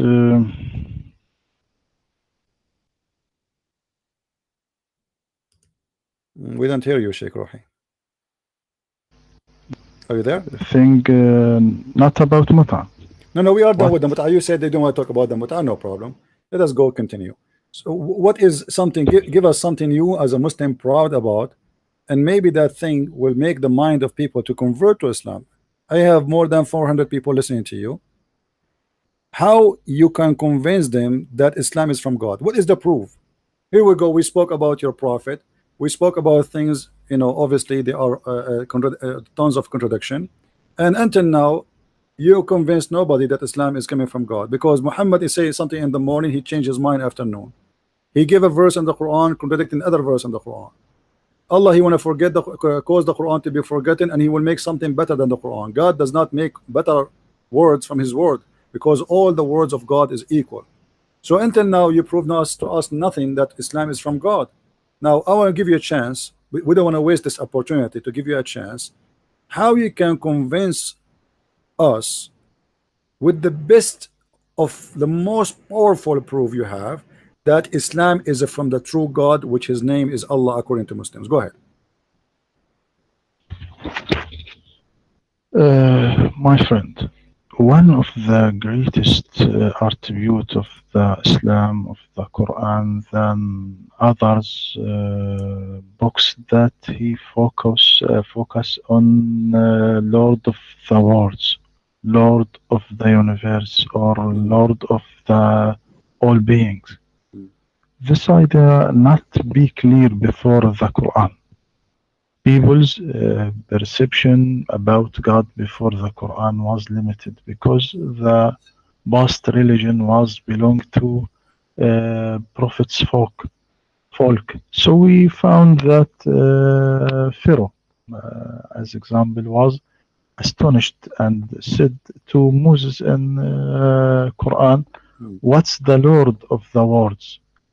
And in Torah we are reading, "Pleased be to the Lord God of the Israel, not God of the world."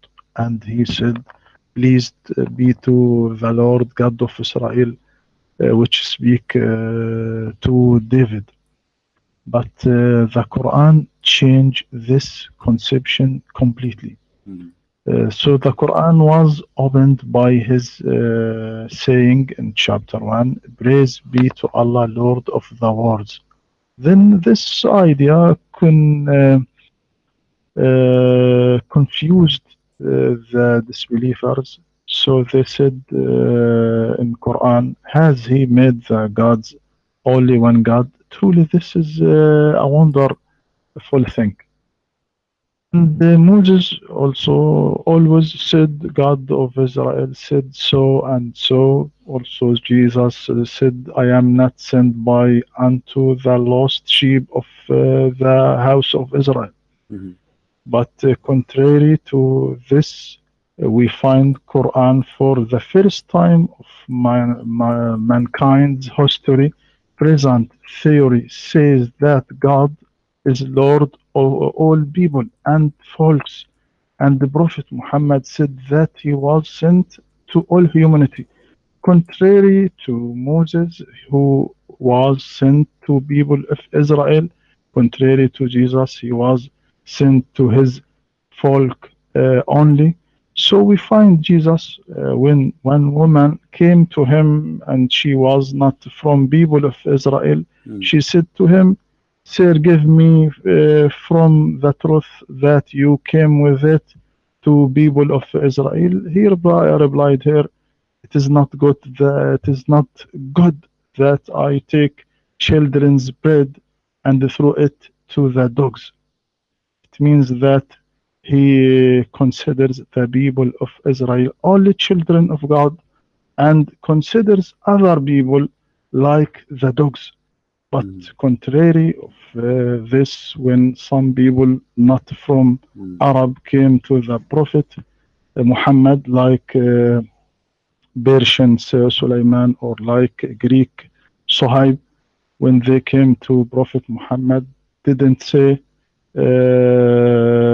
to them, it is not good to take children's bread and throw it to the dogs, but he not separate between them and between the Arabs.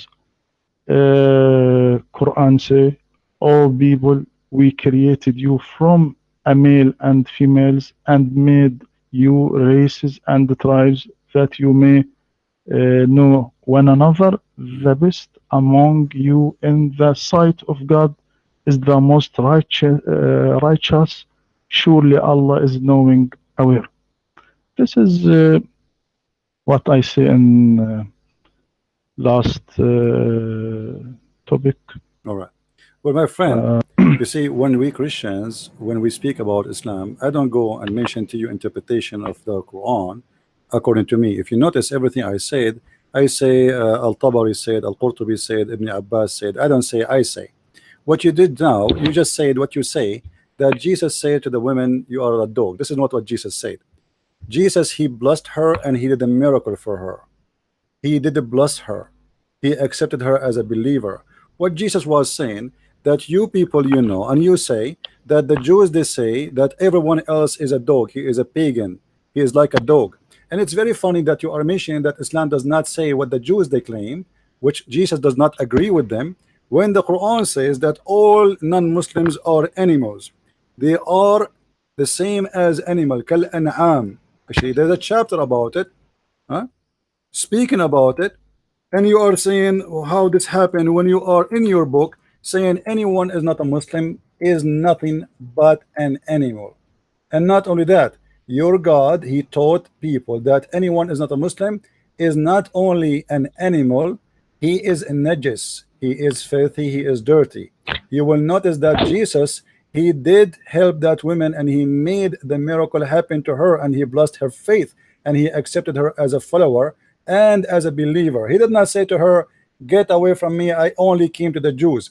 And actually this is refute what you just said, because if he only came to the Jews, then why he accepted her and why he did what she want? The Messiah, he was asking her, don't you know that the Jews say that this is what it's happened? So she said, Lord, look how humble she is. Well, even the dogs, they take a piece of a bread from their masters. You are my master. And here you need to explain to me why the woman is coming to Jesus asking him when she is from the Aramaic who don't believe in the same God. So what Jesus said to her, because of your faith, I will do what you want, and he did the miracle for her.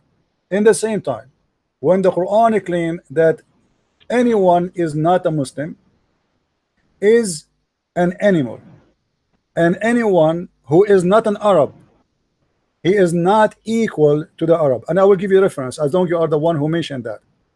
You know, isn't it your prophet? He said that Allah created from the shoulder of Adam, the right shoulder of Adam, the white, and he said, "Go to heaven, wala ubali, go to paradise, and I don't care."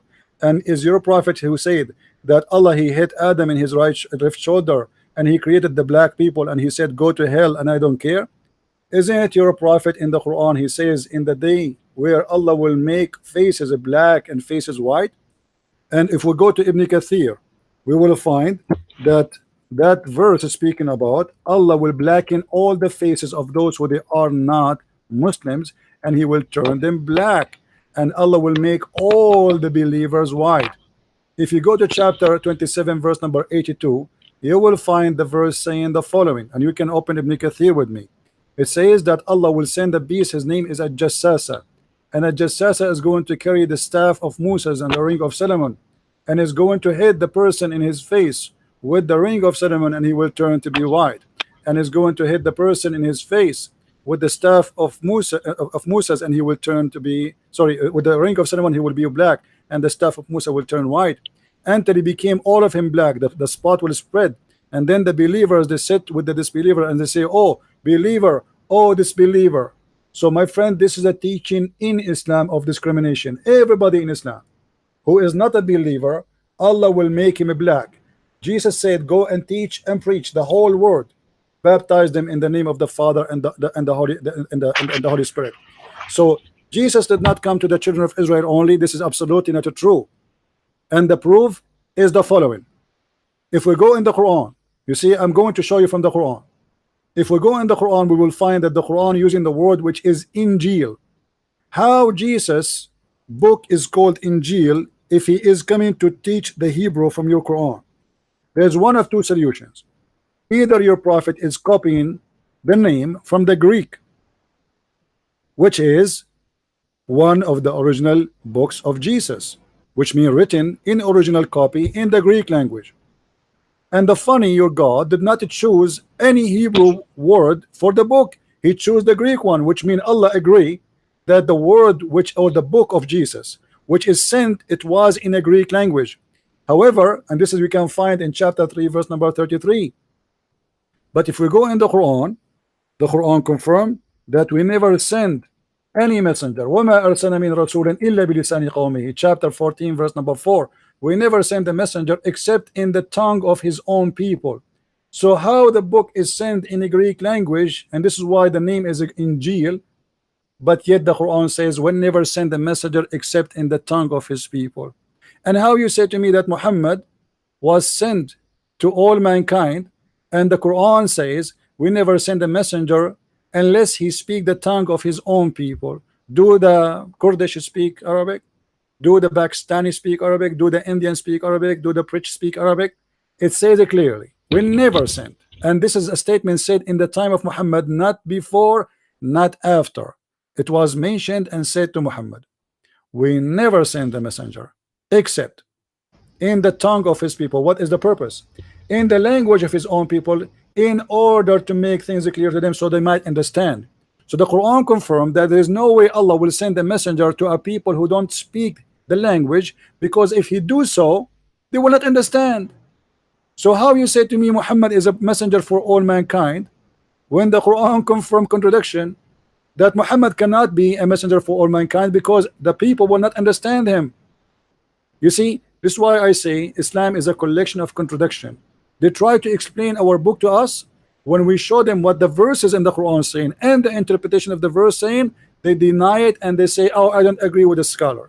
Now let me ask you, Mr. Rohi, the verse in front of us, we never sent a messenger except, is Muhammad included in this verse or he is not included? This is the verse speaking about Muhammad as an included person, that Allah will never send any message except to a messenger. He speak the language of the people and he is from the people, and then we send him the message. Your mind. My friend, it is not true. Let this next debate. Okay, now I must go. It is late for me. I will sleep little before sahur.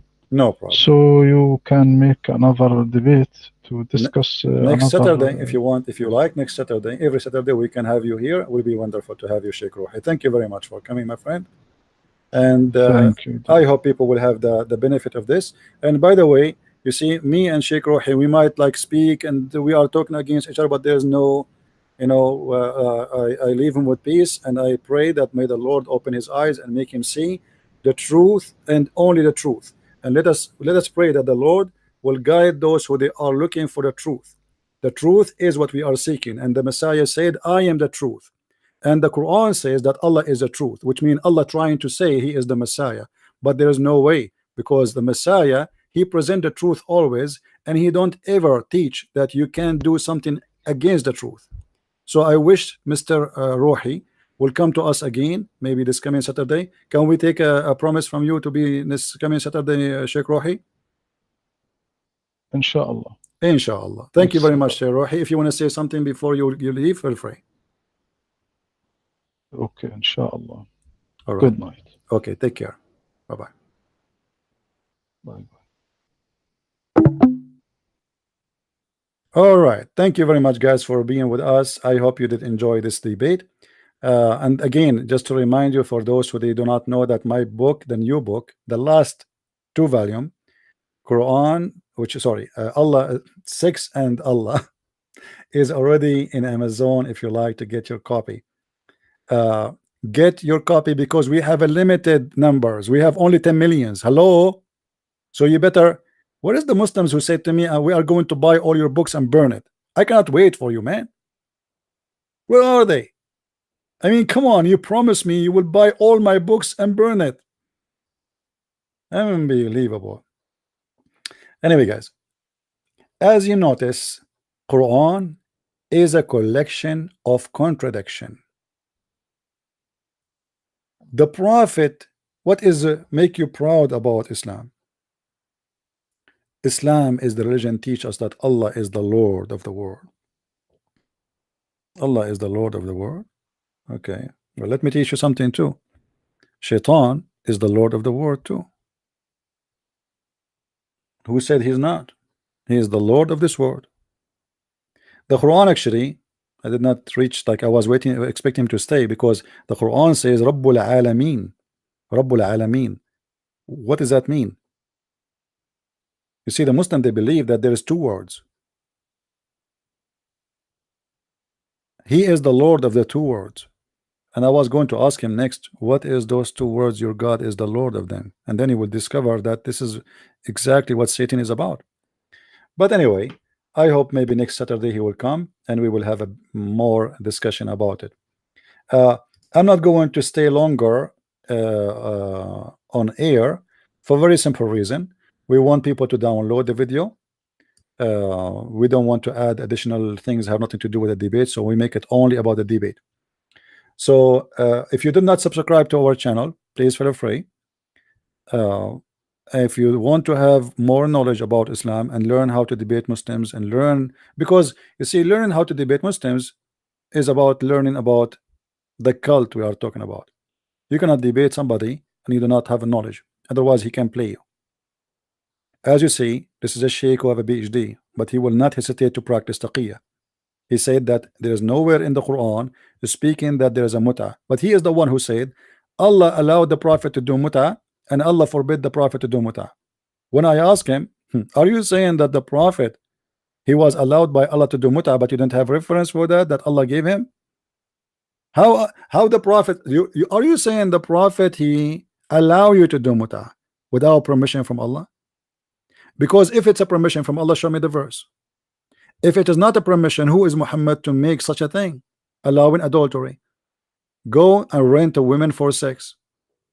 What kind of a prophet? He is the best example of mankind. He allow man to go and rent a woman for a night or 2. What if Jesus allowed that?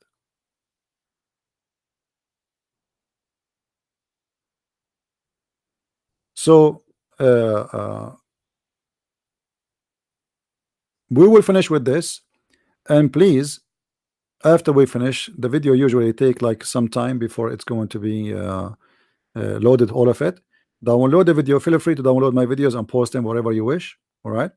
I am not a person who go flag people for loading my videos. Actually, I encourage them, because the purpose is not about having subscribers for me, is about spreading knowledge. I am not here for me, I'm here for you. So I want to say thank you guys. May the Lord bless you. And for those who have a questions, maybe later I'm going to open again. I'm not sure, if I can open my channel again, I will do so. All right. And again, please tell your friends about my new book, which is Sex and Allah. This book is 2 volumes. It's priceless. You will learn things you never heard before. I guarantee you that. It's not just about the 72 version. We know all of this story, right? If I will make a book about the 72 versions, there's no need to make a book about it. Already all of you know that. It's not a big deal. So what we are going to show you there is things you did not hear before. Tons of things. The book is volume 1 and volume 2. Volume 1 starts speaking about sexuality before Islam. You notice that he said that mut'a was a practice before Islam. The fact you will go and read my book, it doesn't say that. I have even the quote of all the names according to Aisha herself in that book. And actually, I forgot to mention it to him and get him busted with that. But anyway, you see, when you have in your head like a library of books, and then all of them, they want to come down together, you cannot push them all together in a short time and give it to him. But too bad he had to leave. However, he did not do better than the last time. It was horrible. This is a religion, cannot stand questions. God, he made Quran better than the Quran. God, he caused Quran to be forgotten. But God, he promised that he will not forget the Quran. And Muslims, they claim that they reserve the Quran in their heart. But yet this gentleman, he just admit that his prophet was forgetting the Quran. Oh, what he said, oh, he did not forget it totally. You're right. He said, I forgot chapters and verses. And when I asked him, is it happening by the will of Allah? He said, yeah, everything by the will of Allah. So why Allah made Muhammad forget the Quran? What the purpose? If Muhammad is going to remember the Quran by seeing or hearing somebody else saying it, what and why Allah made him forget the Quran? Simply, Muhammad, he said things and then he got in trouble. And one of the funny things, this gentleman, he said to us that the books of tafsir and asbab al-nuzul, which is the reason, the book of asbab al-nuzul mean, this is the translation of the title, the reason for the verses to come down. The reason for the verses to come down. He said those books are made to solve problems. And after 1400 years, did you Muslims solve the problems? Or you just admit that you Muslims don't agree about anything? We have a cult. The scholars of Islam do not agree even about the simple thing. How we can accept it to be a religion? The same as Muhammad, he make and fabricate Quran to solve a problem. The same as we showed you about the mut'ah. And the funny, I told him Ibn Abbas said that he added that there's 3 words is missing from that verse, ila ajalin musamma, to a preset time, fixed time. He did not answer about that. Ibn Abbas is the cousin of Muhammad, is not just anyone walking down street. Thank you guys for being here. May the Lord bless you, and until we see you tomorrow again, I hope. Usually Sunday I don't do broadcast, but I will try. So until I see you tomorrow, may the Lord bless you all. Christ is Lord, Islam is false, and we prove it every time we debate Muslims. Thank you, and God bless. Bye-bye.